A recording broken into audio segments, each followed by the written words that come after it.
Hi, I'm Justine, and this is my sewing journal. Today, I'm excited to share my favorite spring dress pattern of 2023.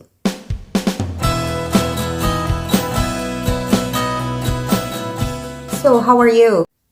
I hope you've been better than me. I had the flu, and I'm only just getting back to my normal routine.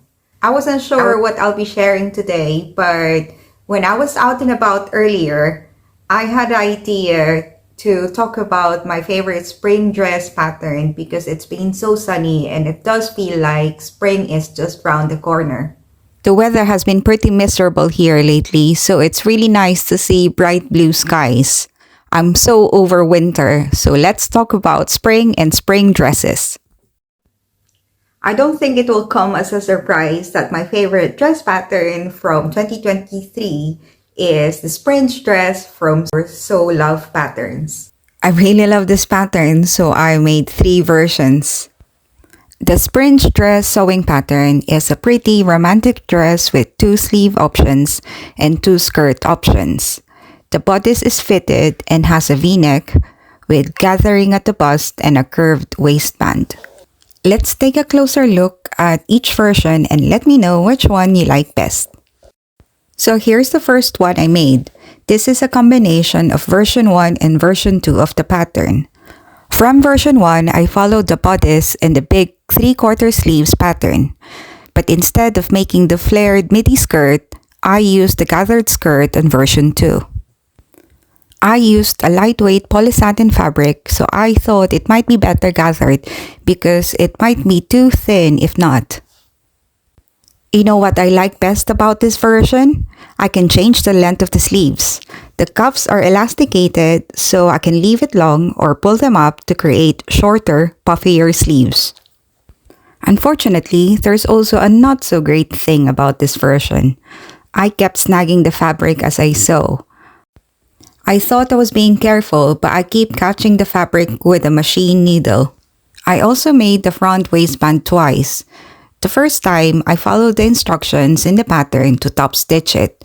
Unfortunately, the top stitching made messy holes on the fabric. So for the second try, I left the top stitching off. Now for my second spring dress, I almost completely followed version 2 of the pattern. The top half of the dress is exactly as version 2, but for the skirt, it's a combination of version 1 and 2. The skirt is gathered at the waist as per version 2, but I use less fabric and I've added the center slit as per version 1. For this version, I thought it will be fun to use two different scales of the same black and white gingham fabric. Fun fact about gingham. Well, maybe not fun, but I found it fascinating to learn the origin of this fabric. I think it would be fair to say that these are the images and words we would associate with it. I was surprised to learn that the word actually has an Asian origin. The name gingham can be traced back to the Malay word genggang, meaning separate or stripe. During the 16th century, the majority of the world's gingham was produced in Dutch-colonized Malaysia. From there, it was exported to Europe and later to the United States. It was during this time period that the word gingham first appears in English in 1615, and historians agree that it seems to be derived from the Malaysian word genggang. This term was then adopted by the Dutch, where it was morphed into the word gingham that we use today. Now let's get back to the dresses.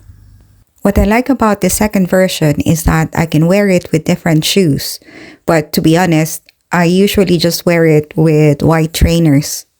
Sewing with this fabric was easy and I managed to do the top stitching on the front waistband. And here's the last spring dress that I made last year. This is the fanciest version I've made. I used this viscose chalice fabric that has a really good drape. In this version, I've added black lace around the neckline, and I've also added the same lace on the sleeves. Also on this version, instead of using elastics on the sleeves, I did some shearing instead. I'm tempted to say that this is my favorite of the three versions I've made. It is so comfortable to wear, but at the same time, it's so pretty.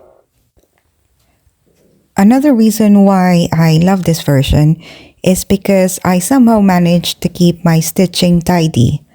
My shearing was equally spaced, my hand stitch lace was neatly inserted both on the sleeves and on the neckline.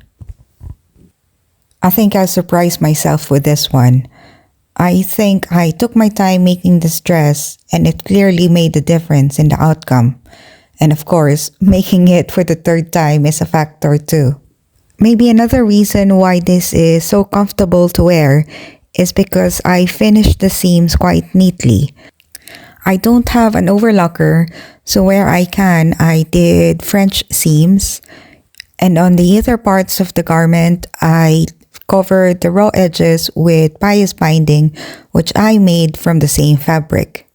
Here are my takeaways from making these Springe dresses. Also, side note, I'm wondering if the pattern designer named the pattern Springe because it is perfect for spring. I think this dress pattern is well drafted. I also think that the shape or silhouette of the dress will suit a lot of body shape. I'm petite and I did shorten the length, but otherwise I didn't do much alteration. Also, as you can see from my three versions, you can change the look of the dress depending on the fabric you use. One main thing I learned from making one of the Springe dress is that I need to check if I'm using the right needle for the fabric I'm using. Because of my positive experience with this pattern, I'll be trying other designs from this pattern maker. I don't know when I'll have the time, but I want to hack this pattern and make a separate version. Why won't I have the time, you ask?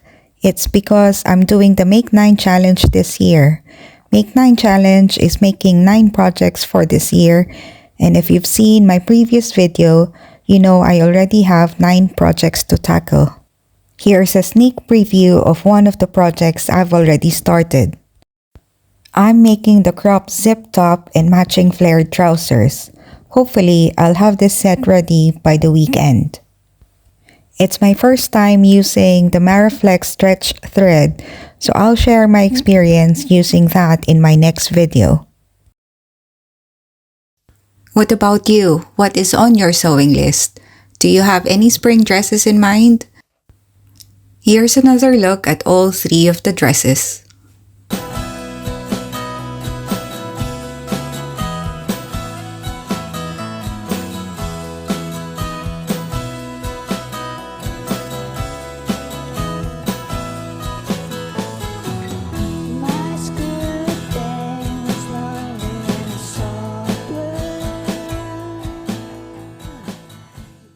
Best. Which version do you like best? Let me know in the comments. So I hope you enjoy the rest of your day. Please take care and see you next time. Happy sewing. Bye.